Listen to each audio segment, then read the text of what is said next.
सुप्रभात। मैं हूं जगेंद्र राणा। आज की हमारी आध्यात्मिक चर्चा का विषय है प्रेम एक मानसिक शक्ति। प्रेम एक मानसिक शक्ति। प्रेम एक प्रकार की मानसिक शक्ति है। अतः जानना आवश्यक है कि मानसिक शक्ति किसको कहते हैं। ये वो शक्ति है जो प्रत्येक कार्य में प्राणोयम है। एक शक्ति के बिना साधारण से साधारण कार्य भी कठिन मालूम होने लगते हैं और अति कठिन कार्य भी इस शक्ति के द्वारा सरलतापूर्वक संपादित किए जा सकते हैं। ये शक्ति संसार में अनेक नामों से विख्यात है। इच्छा शक्ति, आत्मशक्ति, आत्मबल, हृदय बल, मनोबल आदि सब इसी के नाम।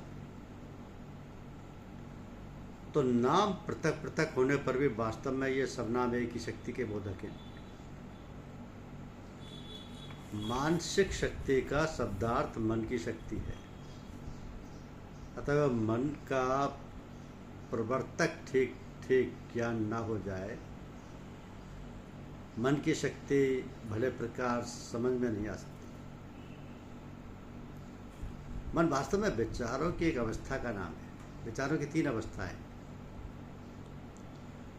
स्वभाव से मनुष्य विचारशील है। हर समय कोई ना कोई विचार उसके हृदय या मस्तिष्क में आता ही रहता है। कोई क्षण खाली नहीं जाता। एक विचार जाने नहीं पाता कि दूसरा आ जाता है। विचार इतनी जल्दी आते और जाते रहते हैं कि पता नहीं चलता कि कब एक विचार आया और दूसरा आया और दूसरा गया, दूसरा कब गया, तीसरा कब आया। इसी विचार परंपरा या विचार श्रृंखला को विचारों की प्रथमावस्था कहते हैं। इसी अवस्था में जो विचार उत्पन्न होते हैं वह ठहरते नहीं, स्थायी नहीं होते। तो जो विचार चिरस्थायी नहीं वे शक्तिशाली भी नहीं हो सकते। यदि वे शक्तिशाली नहीं तो उन्हें मानसिक शक्ति की संज्ञा भी नहीं प्राप्त हो सकती। प्रथमावस्था में जो विचार मन में उत्पन्न होकर रह गए हैं विस्मृत नहीं होने पाए। उन्हीं पर बार बार मनन करना, उनकी सार्थकता निरर्थकता की जांच करना, उनकी सत्यासत्य होने का निर्णय करना ही विचारों की द्वितीय अवस्था है। इस अवस्था के विचारों में पहली अवस्था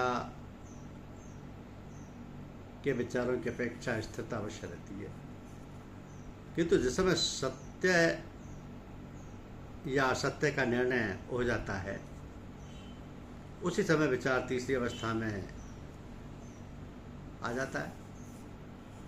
दूसरी अवस्था की सीमा के बाहर हो जाता है। इसलिए विचारों की दूसरी अवस्था में भी शक्ति नहीं मानी जा सकती। उसे भी मन शक्ति नहीं कह सकते।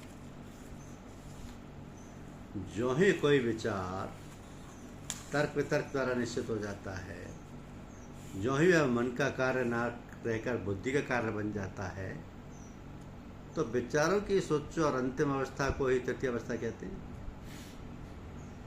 इस अवस्था में विचार पूरी रूप से निश्चित सिद्धांत या सत्य सिद्धांत की सीमा को पहुंच जाते हैं।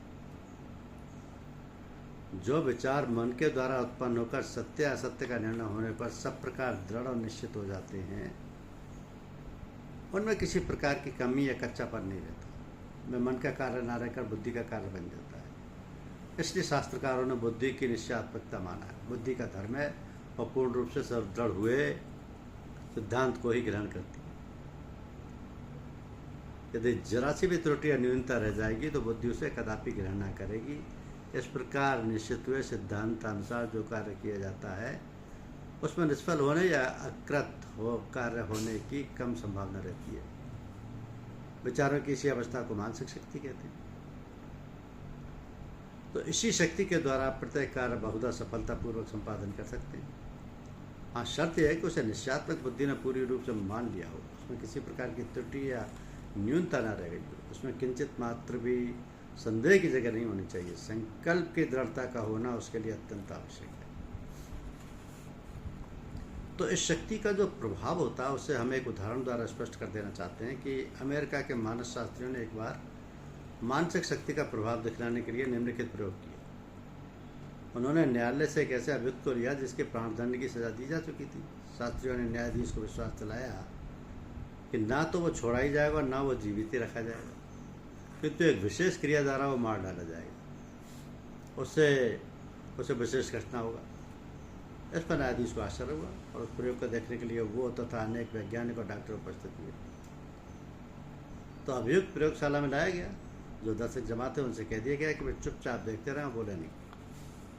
अभियुक्त के दोनों हाथ पीछे बांध दिए गए, उसकी आंखों पर पट्टी डाल दी गई ताकि जो कुछ हो रहा है उसे देख ना सकें और अपने शरीर को आंखों से टटोल भी ना सकें। इस प्रकार सिवा कानों से सुनने के, उसकी अपनी सत्य स्थिति जानने के सब अन्य मार्ग बंद कर दिए गए। इसके बाद वो एक मेज पर लेटा दिया गया। तब प्रयोग करने वालों में से एक विद्वान ने दूसरे को संबोधन करते जोर से कहा कि मैं इसकी गर्दन की मुख्य रक्त वाहिनी नाड़ी में नस्तर लगा देता हूँ, जिससे उसके सारे शरीर का रक्त निकल जाएगा और यह अत्यंत क्षीण होकर मर जाएगा। दूसरे ने इसकी पुष्टि की और अभियुक्त की गर्दन की मुख्य रक्त वाहिनी नाड़ी के स्थान पर सिर्फ एक चुटकी ली गई, जिससे अभियुक्त को मालूम हुआ कि मेरे नस्तर लगा दिया गया, यानी टीका लगा दिया गया। तो मेज में एक रबड़ की नली लगी थी, उससे नीचे रखी हुई बाल्टी में टप टप की आवाज़ आने लगी। उससे अभियुक्त को पूरा विश्वास हो गया कि उसके नस्तर लगाया गया, रक्त और बराबर निकल रहा है। थोड़ी देर बाद प्रयोग करने वालों में से एक ने कहा कि रक्त बूंद ही बूंद करके निकल रहा है। मैं फटी हुई नस का मुंह जरा बड़ा किए देता हूँ, जिससे रक्त जल्दी जल्दी निकलने लगी। दूसरे ने इसका समर्थन किया। तब उसकी गर्दन की मुख्य रक्तवाहिनी नाली के स्थान पर एक चुटकी और ली और रबर की नली से जल्दी जल्दी पानी बाल्टी में टपकने लगा और यहाँ तक कि पानी की लगातार धारा बाल्टी में गिरने लगी। इस पर एक विद्वान ने दूसरे से कहा कि अब रक्त खूब निकलने लगा है, जरा सी ही देर में सब निकल जाएगा। तब दूसरे ने कहा उसका समर्थन करते हुए कि अब बहुत सा रक्त निकल चुका है, ये मनुष्य मूर्छित होने वाला है।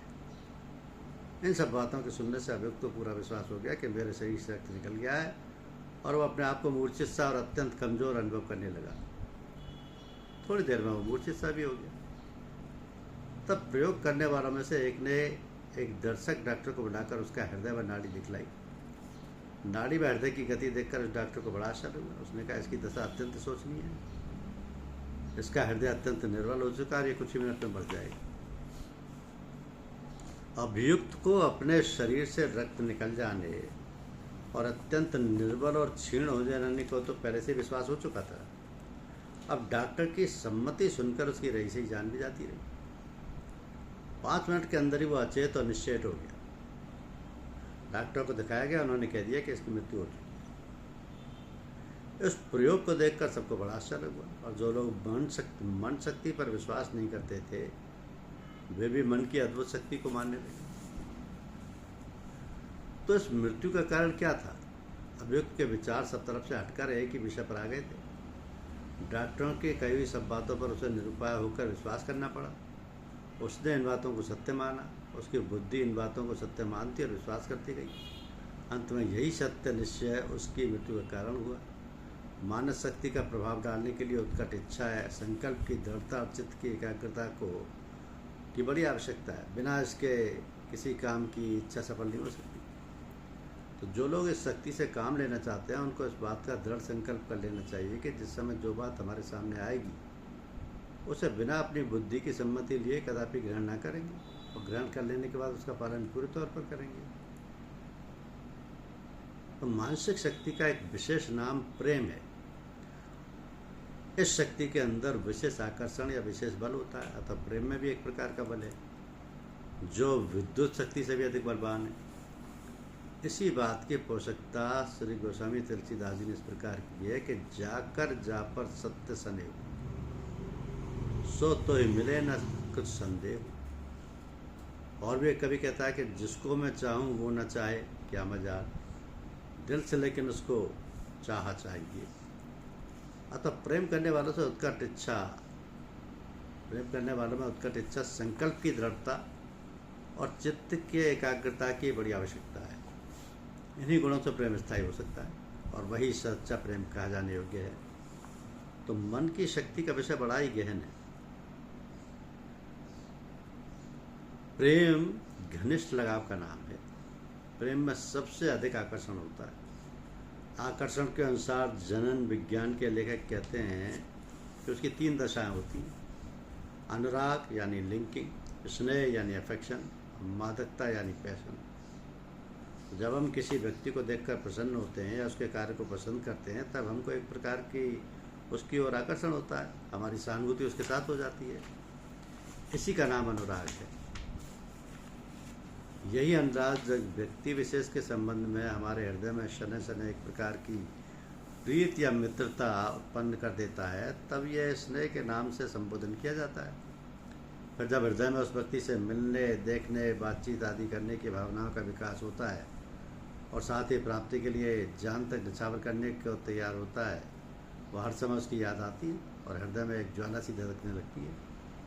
तब हम उस अवस्था को मादकता, आवेश, जज्बा, प्रेमोन्माद कहते हैं। परंतु इन तीनों में से किसी एक को भी सच्चा प्रेम नहीं कह सकते। सच्चे प्रेम में इन गुणों के साथ ही निस्वार्थ सेवा भाव का गुण भी होना चाहिए। सच्चे प्रेम के उच्च भाव भौतिक शरीर में नहीं पाए जाते। अपने प्रेमी के हित के लिए अपनी इच्छा, सुख और भोगों को निछावर कर देना ही सच्चे और वास्तविक प्रेम का लक्षण है। तो प्रेम मानव जीवन के लिए सुधा है। प्रेम से ही हम उस आनंद के सरोवर तक शीघ्र पहुंच सकते हैं जहाँ के लिए प्रत्येक प्राणी तड़पता है, क्योंकि प्रेम स्वर्ग है, स्वर्ग प्रेम है, प्रेम असंग का शोक। ईश्वर का प्रतिबिंब प्रेम है, प्रेम हृदय आलोक। इतना ही नहीं, प्रेम ही ईश्वर है और ईश्वर ही प्रेम है। इन दोनों में कोई अंतर नहीं। वस्तुतः यही दोनों एक ही वस्तु के दो नाम है। एक कवि ने कहा कि प्रेम हरि का रूप है, जो हरि प्रेम स्वरूप। एक कोय दो लख रहे, जो सूरज और धूप। तो यदि ईश्वर को प्राप्त करना है तो उससे प्रेम करो। धन्यवाद।